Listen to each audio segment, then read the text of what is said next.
so. We've got a debate, so they call them debates, they're hardly debates. It's tomorrow night at the Citadel in Charleston, South Carolina.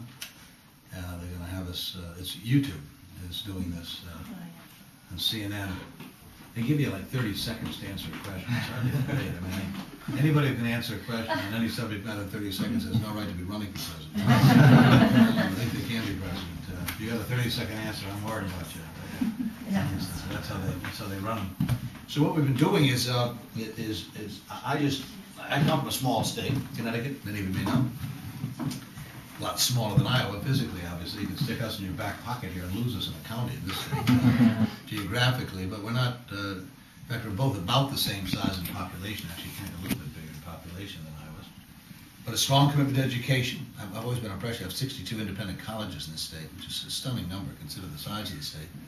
And we have a deep commitment to that as well in our state. But everything's done on a small scale. And I was mentioning to some people yesterday when I first ran for Congress, I represented eastern Connecticut, which is the rural part of the state. There were 6 members of Congress in Connecticut. At the time we have 5 now. I represented one half of the state, literally from the Connecticut River to the Massachusetts and Rhode Island and Long Island Sound. And the other 5 represented the other half of the state to give us some idea of population densities in the state. When I ran for Congress the first time, my 2 opponents and I, we debated each other 60 times. Because that's how many towns. In fact, sometimes we debated, the 3 of us, there'd be 2 more of us than the people listening to the debate. So small rural gatherings in smaller counties and towns are something I've done for a long time. In fact, that year was 1974, the year that Tom Harkin was elected with Berkeley Bedell and Mike Blowen from this state to Congress, and we came in with 75 Democrats, and sweeping in after the Watergate crisis in the mid-1970s. But to show you how things can change very quickly, 6 years later when I ran for the Senate, there were 16 new Republicans elected that year, and 2 Democrats were elected to the Senate. The Reagan landslide that swept the country and swept Jimmy Carter out of office that year. And so when people assume that because you have a great year, one year, that means automatically things are going to remain that way, the lessons are things can change very, very quickly, as they did in those days.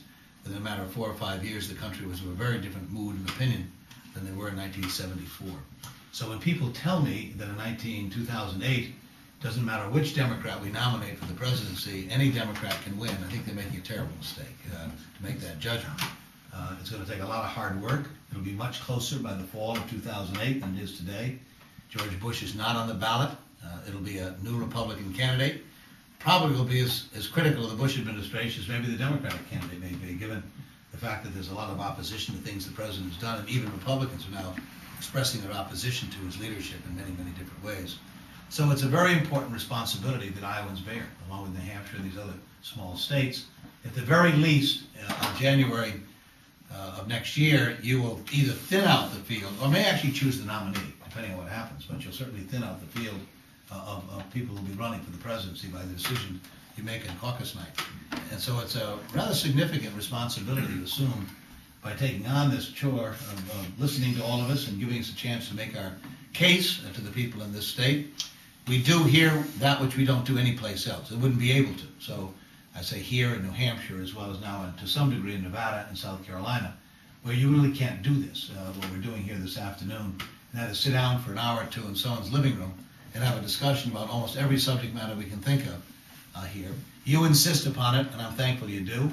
If Iowa didn't exist, I probably couldn't remain a candidate here. If this were just a matter of how much money you had raised or how well known you were, then those of us who have what we believe to be the qualifications, the background, and experience to do this job, but lack the notoriety, if you will, or necessarily the level of fundraising that's been raised by a couple of the candidates, we probably couldn't stay in a race. If we're just going to do this by TV ads here on a wholesale basis rather than doing what we're doing this afternoon. So I'm very grateful that there is a place. And I think beyond being grateful, there's a value to it for the country. Are we doing this live for the webcast now or not? No.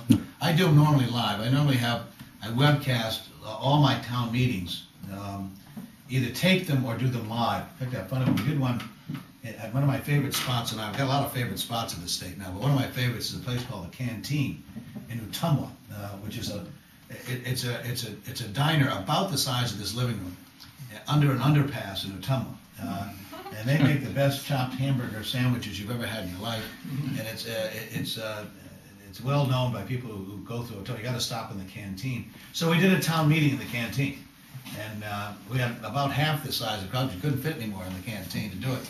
But C-SPAN covered it, as well as our own webcast. We webcast it live. We had 1,000 people across the country that tuned in to the town meeting in the canteen. And I let people ask questions on our web site who are watching. So we had questions from West Virginia that were coming into the canteen in Ottumwa.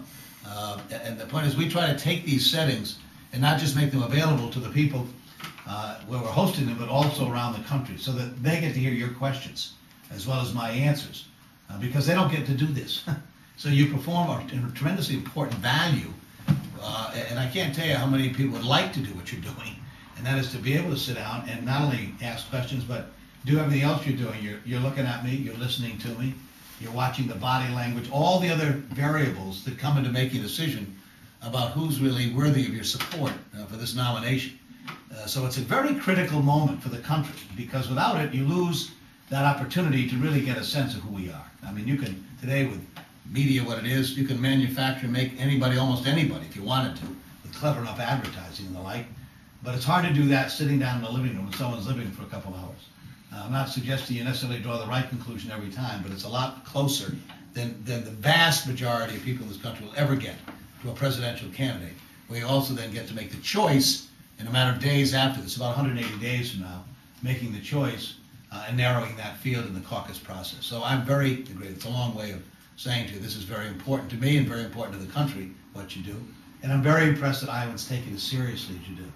And it took a little getting used to, in the sense, having come from a political process in the state, and we went through 8 elections in my own state over the years, 5 to the United States Senate, where I'd go out and you have a meeting and a reaction, and people pretty much say, you know, that's it, I'm for you, let's get going. In Iowa, you got to spend a little time. People don't get that quite as quickly here. They kind of eyeball you and look you over and poke and smell and do whatever else you do here, and then you got to come back again and then take another look at you along the way. So it's and I think I understand it. I've tried to explain this to people who say, well, you know, how's it going? I said, well, pretty well.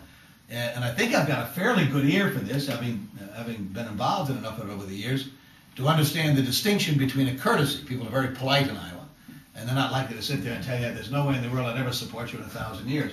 But there are ways of telling you whether or not they're being polite and enjoyed meeting you, and whether or not they want you to come back and hear more, or that they're interested in what you have to say and may decide to be for you at some point. So it takes a little getting used to not getting that kind of immediate response to things you say and things you advocate with an audience here in this state. So I've enjoyed it immensely. We've had a great time, by the way, in the state. I spent a week over the 4th of July with my wife. I have a 5-year-old and 2-year-old daughters. I'm a late bloomer in the father business with these 2 young gals, and we took a bus ride from river to river, from the Mississippi to the Missouri, and my good friend Paul Simon, who lives in Connecticut, we've been friends for 25 years, came and played in about 4 different venues coming across the state, and he had the best time. He loved it. Had a great time in a couple of the small towns, and some early morning concerts, which he wasn't quite used to.